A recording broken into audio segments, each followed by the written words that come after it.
toi, tu es metteur en scène, tu es auteur, donc Oui. tout de suite, tu as flairé le talent de Jérôme Curnier et tu t'es dit, il y a un potentiel énorme avec cette histoire. Moi, je me suis laissée totalement embarquer par l'histoire. Et en fait, dès les premiers vers, il m'a fallu 2 ou 3 pages et ensuite j'étais embarquée. Je ne pouvais plus m'arrêter de le lire, d'abord parce qu'il y a énormément d'intrigues, tout est enchevêtré et il faut aller jusqu'au bout pour comprendre ce puzzle. Et puis ensuite parce que les Alexandrins donnent un rythme, une mélodie, on entre dans une danse et on n'a pas envie d'en sortir. Ça me fait penser un peu à une sorte de liaison dangereuse version Edmond Rostand. Et à ce moment-là, il m'a dit oui, mais j'en ai un certain nombre, en fait, le roman fait je ne sais plus combien de pages. Et à ce moment-là, il m'a dit mais est-ce que tu voudrais en savoir un peu plus? Je dis oui, évidemment. Et à partir de là, au mois de décembre l'année dernière, il a commencé à m'envoyer les fichiers au fur et à mesure qu'il les scannait, puisqu'il ne lui restait plus qu'une version papier. Et à la fin du mois de décembre, j'avais lu le roman en entier. Et là, je me suis dit c'est pas possible qu'un ovni pareil reste encore au fond d'un tiroir pendant 25 autres années. Et j'ai insisté, je lui ai dit, écoute, il faut absolument que tu en fasses quelque chose de ce roman. Il est très important que tu le fasses lire à d'autres personnes que moi, parce que ma parole vaut ce qu'elle vaut. Je pense qu'il est très important d'avoir d'autres points de vue. Et c'est ainsi qu'en fait, je l'ai présenté. Quelques mois plus tard, donc au mois de mars, à un certain monsieur Paulo Silva.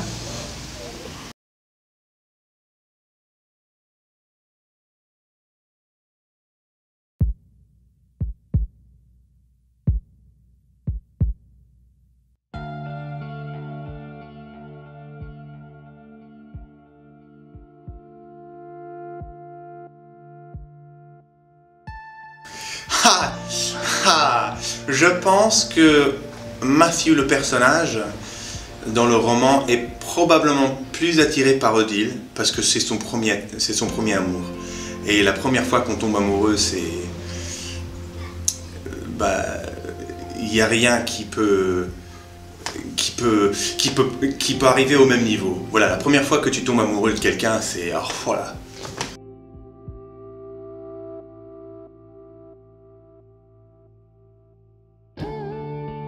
Il est troublé, le pauvre. Et il se fait renvoyer des claques à tous les coups. Et il est pas assez fort pour arriver à tout absorber. Et du coup, il arrive pas. Il échoue. Fragile, déterminé. C'est des qualités courageux. Qui plaisent chez un homme en règle générale.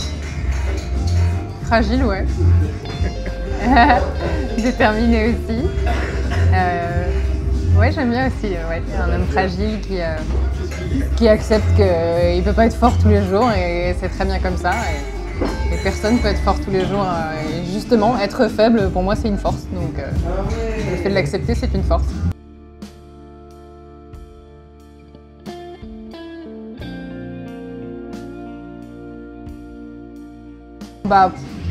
Tout d'abord, la forme des Alexandrins,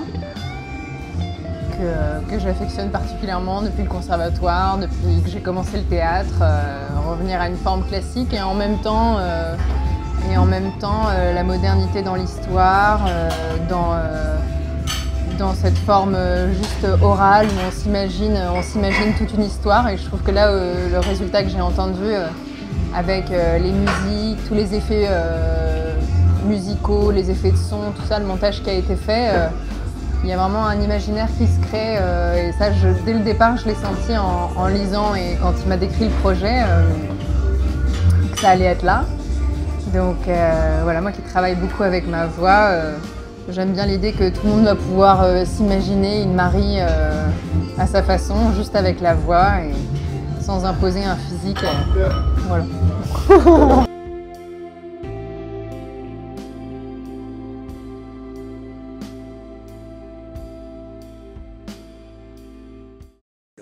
Et donc, Matthew, c'est un manipulateur à son corps défendant sans conscience.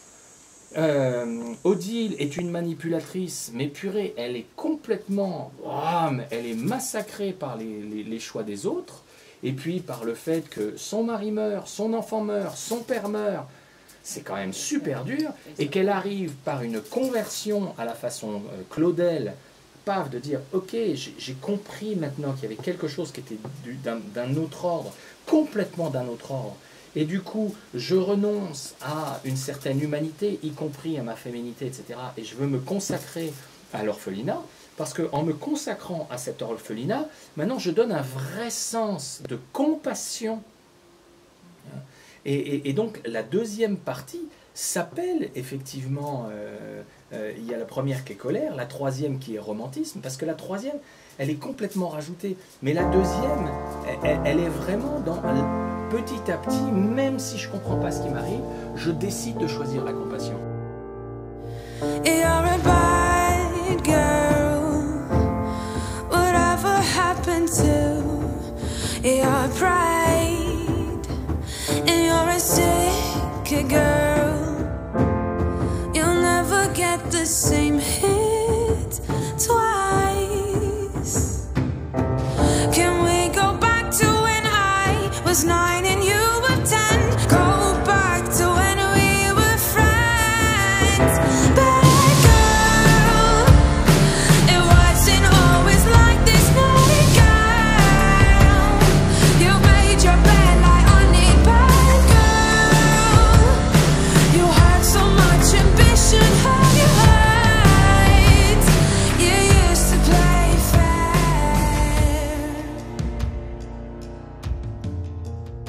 No regrets then. Le silence d'après fut écrit par Mozart, de Jérôme Curnier.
Ne fallait-il donc pas, pour fuir le ridicule, choisir et les bons mots et les bonnes formules? Voici donc la raison qui fit que ce roman fut rédigé en vers aux tournures d'antan. Maintenant je vous laisse au plaisir que j'espère. Vous prendrez à me lire, je prendrai à me taire.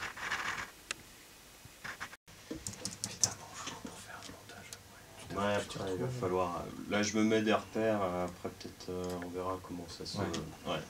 J'avais quelque affection pour votre caractère, mais je pourrais d'un mot ruiner votre carrière et rendre inaccessible à Paris votre plume, en condamnant vos dés, vos merdes. On est toujours dans le même... Ouais, ok. Dont Odile devra seule... Ça y est, pas mieux. C'est ça, encore plus les consonnes, fais-les moins gutturales. D'accord. Ok. Voilà. Et la passion. Et voir, à chaque avril, vivre en résurrection cette terre aux couleurs des grappes de raisin, m'inspire un grand respect profondément empreint de confiance et d'effroi. Voilà bien un mélange qui semble a priori être des plus étranges. Mais voir pousser la fleur repousse mes limites. Or le prodige est tel que j'en reste interdite, en silence intérieur ou bien dans l'inquiétude. Ainsi je garde en moi un poids d'incertitude quant à mon avenir et à celui du monde. Ok.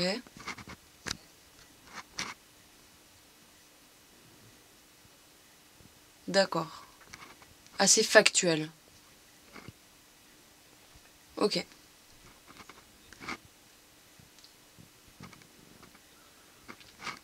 Oui.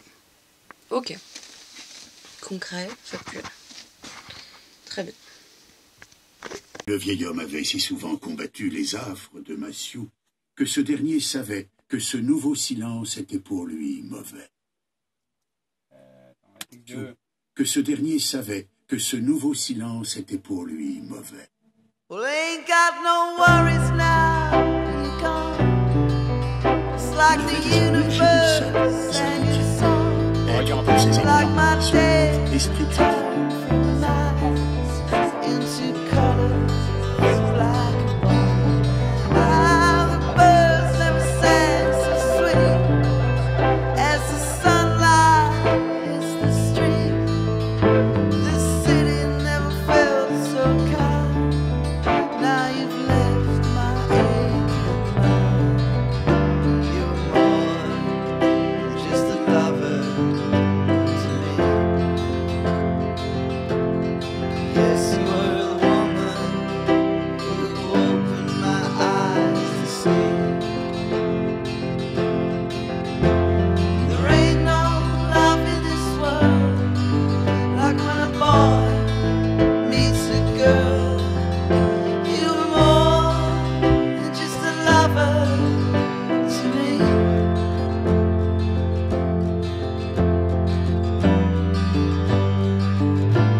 Well, I got nobody now to blame. You're like a stranger with no name, no queen to hold my hand. Without a woman, I can't be a man. It's the memories of the young that let tomorrow's songs be sung. But I just can't raise my voice from this sadness. I have no choice. You're more than just a lover to me.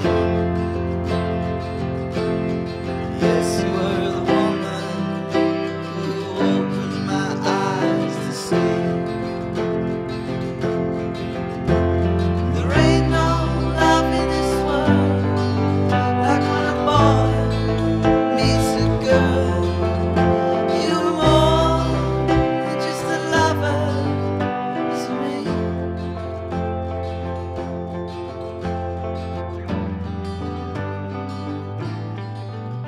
Et donc là, de ce que j'en déduis, c'est qu'il y a un petit jeu, quand tu lui poses des questions sur les sonates en mineur, c'est une façon de parler d'autre chose en fait. Par contre, il va falloir fermer la porte. Oui, pas de souci. N'aimez-vous pas, Marie, les sonates en mineur? Vassil Neposarov, vous voilà bien bavard. Eh bien, permettez-moi de demeurer avare des phrases qui tueraient le charme du foyer. Je crains que ce sujet m'amène à m'ennuyer. Savez-vous seulement quel morceau je vous cite? C'est toi qui nous dis. Hein. C'est bon. Oui, oui, on fait la même taille. Oui, oui, c'est bon. Puis moi, j'étais un petit peu plus en arrière. Ça va, là? Oui, on peut le dire. Hein. Ça a de la gueule, quand même. Putain, quand je pense que j'ai écrit ça entre 19 et 23 ans, là, quand même, j'étais inspiré. Ok, ben j'irai jusqu'à Faille, très bien. Normandie, fin juin 1923. Matthew McMay-Morgan avait pris un congé pour reposer sa plume et pour la soulager. Son ami le libraire avait béni ce choix. C'était bien là présage d'un excellent aloi.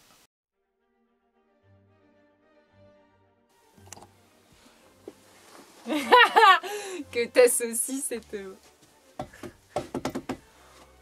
Mon docteur est passé ce matin pour m'apprendre. Lundi matin. Ok, je vais partir, c'est promis. Et ça me voir à mon lit d'hôpital. Et cette se fut plus soyeuse qu'un châle.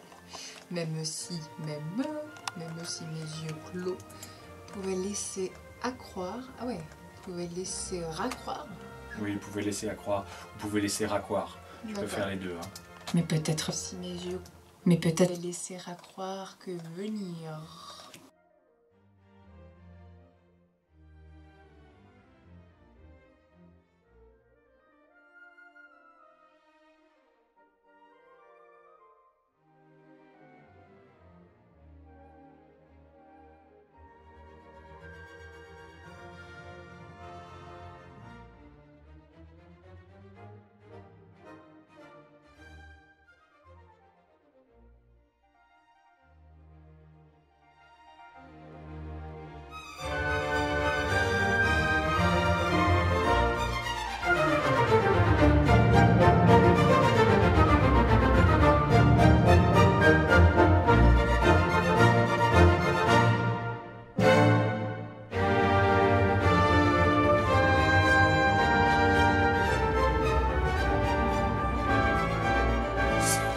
septembre 1926, mon docteur est passé donc ce matin pour m'apprendre que je pourrais sortir d'ici la fin novembre.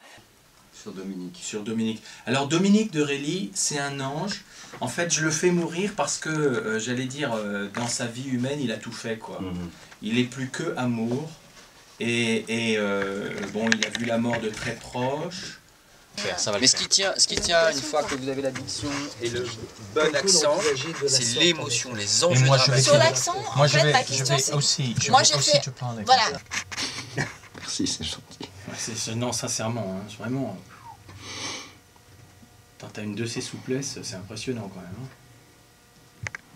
Hein. Prier un peu les aiguilles du temps que marquaient les horloges. La ville, dans la nuit, se drapait de la toge d'un brouillard embué si cher à l'Angleterre. Parfait. Alors le personnage, c'est Florence McMay-Morgan, qui est Karine Lefort, qui est à la ligne 9 ou 8. Parure grisonnante ou coiffe bien austère.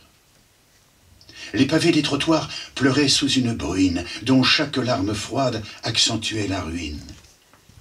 Quelques femmes de joie, au visage fardé, maquillaient l'étroitesse de ces rues lézardées. Matthew les évitait. Ah, tu veux dire... Tu es vraiment terrible. Oui, jusqu'à... Ouais. Apprendre à rire. On couche pas avant le mariage, hein? Oui, ben raison de plus. C'est pas moral, ça. C'est pas... c'est du beau. Qui devra supporter malgré lui, à son tour, la tyrannie d'un père et le poids de son poste. Et il a toute la douceur des musiciens et toute la rigueur des musiciens. Oui, c'est Michael, quoi. Le comédien, il a toute cette douceur-là en lui. T'es amoureux. On a fait quoi, le quart, la moitié? Un tiers, ok. Dont je voudrais voir la disparition. Quitte donc les carcans du maintien britannique, qui semblent te prier. Non, j'étais un petit peu sous là.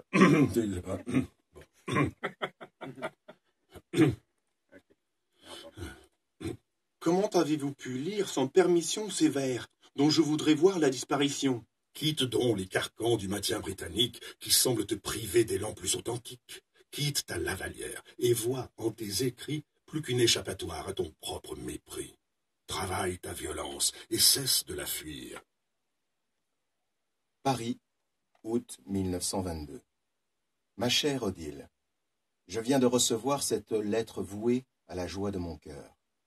et vous m'y avouez cette histoire imprévue et, ma foi, insolite.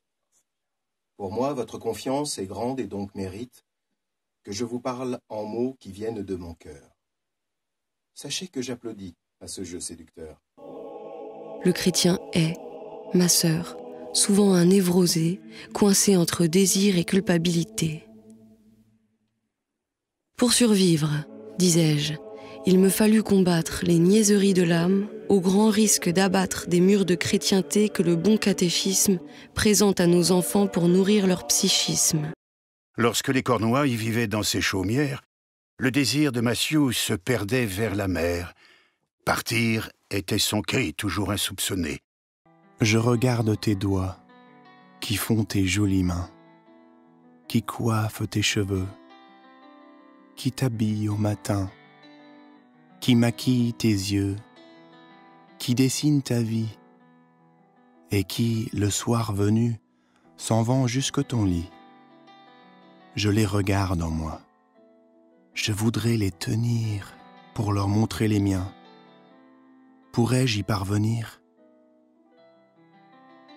Je regarde tes yeux qui mirent l'horizon, qui changent de couleur quand changent les saisons, qui cherchent des amis, lentement, sans alarme, et qui, le soir venu, versent parfois des larmes.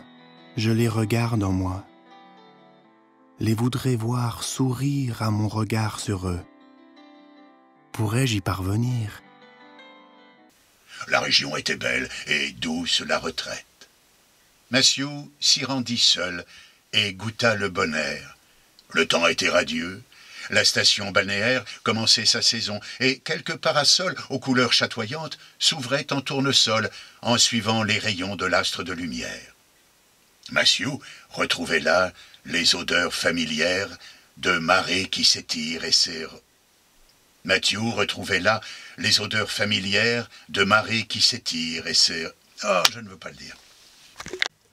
Or, s'il n'a pas encore la maîtrise des grands, je saurais lui montrer, à ce jeune immigrant, la tournure des mots dont on fait le succès. Mais sa plume a déjà la beauté de l'excès. Ah putain, c'est jouissif.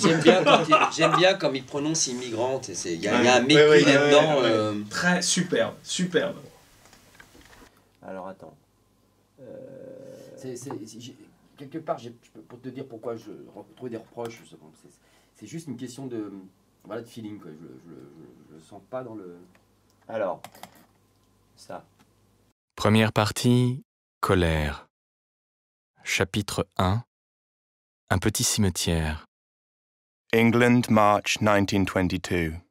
The horizon oft grey with the burgeoning Angleterre, spring. mars 1922.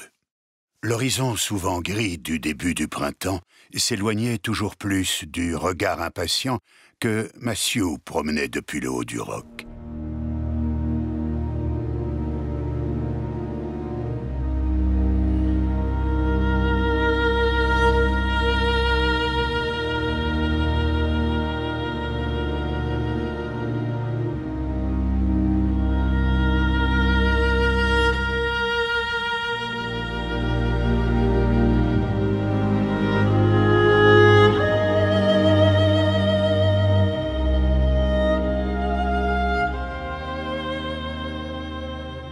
La qualité que je préfère chez une femme.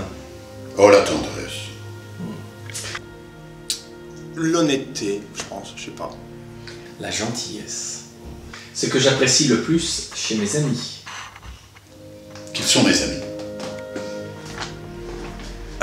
Que je puisse leur faire confiance, qu'on s'amuse ensemble, qu'il y a plein de rigolades. Leur joie.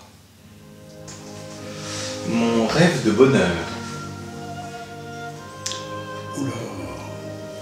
Oh bah ce serait que tout le monde soit heureux. Une plage au soleil avec une bière fraîche. Le ciel. Ce que je voudrais être. Oh, mieux que je suis. Un succès.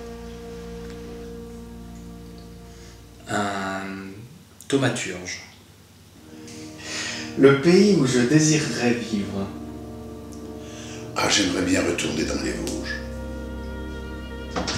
Ah bah je vis à Londres et c'est vraiment une ville extraordinaire, j'adore Londres, donc je vais dire Londres pour l'instant. La France. Les Pays-Bas. La fleur que j'aime. La tulipe.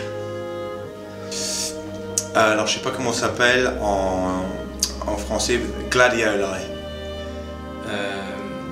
Le coquelicot et puis le bouton d'or. Jasmin. Ok, bon, on continue alors. Post-synchro. Oh, l'hirondelle. On dit un hummingbird. Colibri. Un colibri. Tu le fais bien d'ailleurs. Le colibri. Mes héroïnes dans l'histoire. Jeanne Hachette. Margaret Thatcher.